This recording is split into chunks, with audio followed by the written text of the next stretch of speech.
علیکم۔ آپ دیکھ رہے ہیں میرا یوٹیوب چینل، میرا نام ہے محمد آصف۔ کپتان ایک مرتبہ پھر سرخرو، توشہ خانہ کیس کی سزا معطل ہو گئی۔ جج ہمایوں دلاور نے جو فیصلہ دیا تھا وہ ذاتی انا پر مبنی تھا، مگر اللہ تعالیٰ نے خان کو ایک مرتبہ پھر سرخرو کیا۔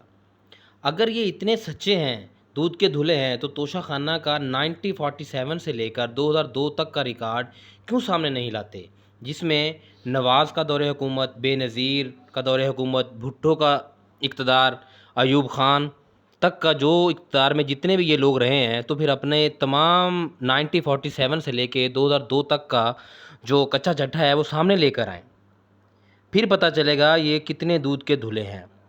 ڈر ان کے اندر جو ہے نا وہ خان صاحب کی رہائی کا ہے۔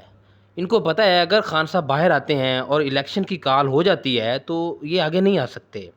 مریم بھی جو گاڑی استعمال کر رہی ہیں یا وہ کرتی رہی ہیں، وہ اس گاڑی کا مالک کون ہے، اس کی مالیت کیا ہے، بی بی کو اس چیز کا اندازہ ہی نہیں ہے۔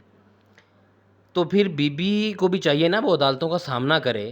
جب ایک نجی ٹی وی شو میں بی بی سے پوچھا گیا یہ جو آپ گاڑی مرسیڈیز استعمال کرتی رہی ہیں اس گاڑی کی پرائس کیا ہے، اس کی آپ نے کتنی قیمت پے کی ہے، بی بی کو اس چیز کا اندازہ نہیں تھا۔